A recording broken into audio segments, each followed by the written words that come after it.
Hey, what's up guys? Welcome back to the channel. Today we're diving into the M4 MacBook Pro.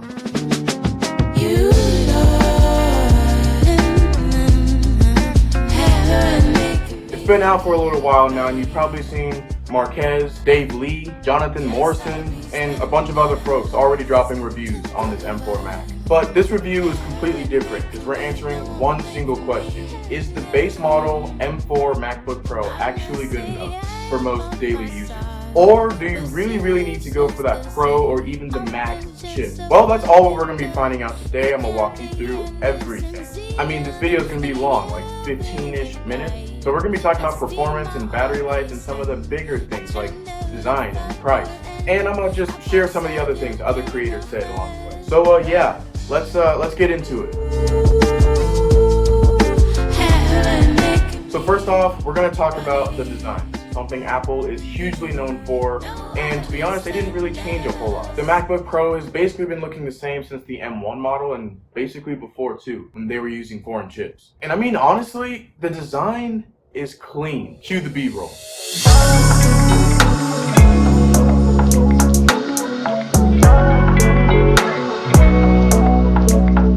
Yeah, that's good. The chassis is still clean. And the minimalist aluminum design just screams premium. That's why a lot of people still get Apple devices today. So, there you go. But something about this design is a wee bit different. It has a mini LED display. And it doesn't only come on the Max model. It comes on the base Pro model, which is really cool. Now, I know some of you guys are going like, what the hell is this guy talking about? What is mini LED technology? Like, what is all this? Mini LED is basically just there's smaller LEDs so they can pack more in there, give you a higher resolution, along with giving you better colors and a lot more contrast. And it's plenty bright too, so you can use it outside. I mean, Marques Brownlee himself said that this base Pro model feels just as premium as the other models, and to be honest, I can't really argue with that. It's just true. The keyboard feels great to type on, and honestly, the speakers are some of the best you'll find on a laptop this size. So overall, this laptop is really thin, it's light, it's portable, it's perfect for students, creatives, and basically everybody in between. And aside from that, it has enough power to be just right for most professionals. So if you're doing some, light 3D modeling or rendering videos like this one, this laptop is perfect for you. Great that I start talking about rendering speeds and all that, because next up, we have performance.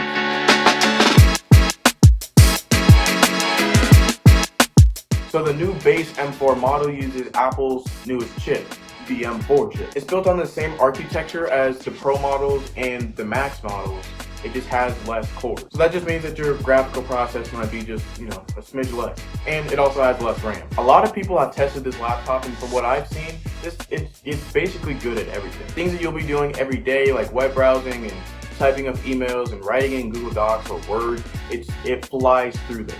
This laptop is just smooth and quiet. You won't get any weird fan noises cutting on randomly. And like I said earlier, for light creative work like photo editing in Lightroom or video editing in Final Cut, it's pretty good. I mean, straight up, it's surprisingly capable. Jonathan Morrison said that it's a great option for creatives who want the power but don't want to break the bank, which is honestly a great way to put it. And I know some of you have heard of David Lee or Dave 2D, and he put it this way. For most people, the base M4 MacBook Pro is more than sufficient. And for what I've seen, I completely agree. And it's not just specs on paper, it's real world performance. All that being said, if you're doing really heavy stuff like 4K, 60 FPS or above video editing in say Final Cut, it might slow down a little bit. Or if you're doing really intensive 3D modeling in Blender, the same thing will happen. It'll just start to slow down a bit, but it's still more than capable, And like I mentioned earlier, the reason why this is the base model is because it has less GPU cores. And it maxes out at 16 GBs of RAM, so more of those demanding workflows that some people have, it might, start to choke up and struggle a little bit. So if you're one of those people, you might want to get the M4 Pro or the M4 Max. I mean, Simon from Better Creating actually had a really great compliment for this M4 Mac that actually made him want to trade in his old M1, which is kind of crazy. That being said, he was mostly referring to the overall system and not just the chip. And the great thing about this chip is that it's a lot more efficient, and that affects things like our next topic. Battery.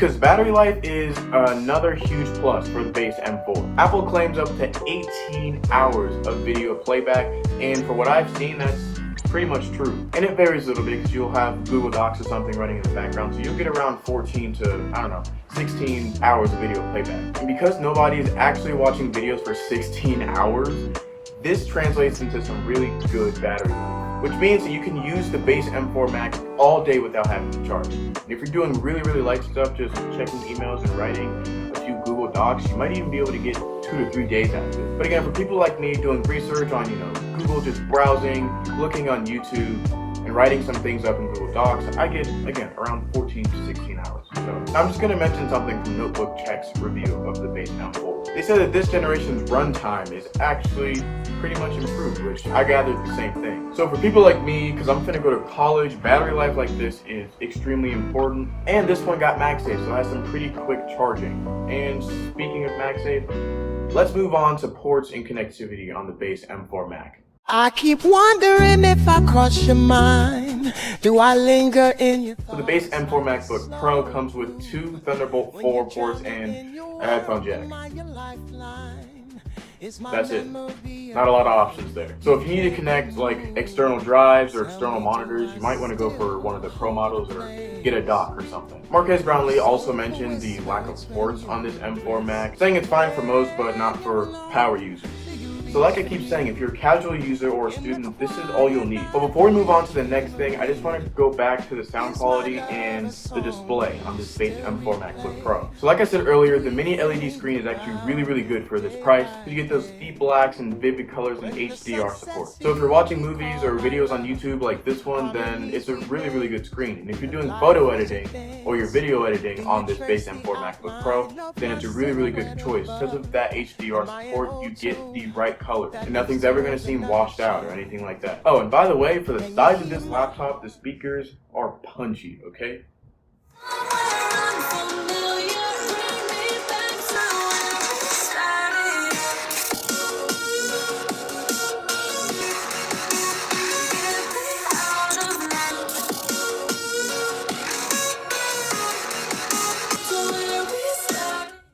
It has really clear highs and the bass is really punchy. And no, it's not like the best speaker that anyone's ever seen on a laptop, especially not an Apple laptop. But for how thin it is, pretty good speakers. Okay, now seriously, let's move on to the big boy. Let's talk about price and value. $999 US dollars. $1,000. $849. $1,599. The base M4 MacBook Pro starts at $1,299. For this price, you're getting a premium laptop with a killer screen, good battery life, and some, pretty good performance. The channel Cult of Mac had some pretty good things to say about this laptop. They said it's a good choice for users who the M4 SoC performance is honestly completely sufficient, and who also want to keep the mini LED screen. I know there's going to be some Apple haters out there watching this video that might say, you can get cheaper Windows laptops, but you don't get the same performance and looks and premium quality along with the Apple ecosystem, because a lot of people have iPhones these days. So the package deal of a Mac is much better than that you can get with, a Windows laptop. So here's a question that I've kind of been answering this whole video. Who is the base M4 MacBook Pro for? If you're a student or office worker or content creator like me who's looking to do some light editing, school assignments, maybe writing up some emails, working in a Google Doc, then this laptop is perfect for you. It's fast, it's quiet, and it's not going to die in the middle of the day when you have a test.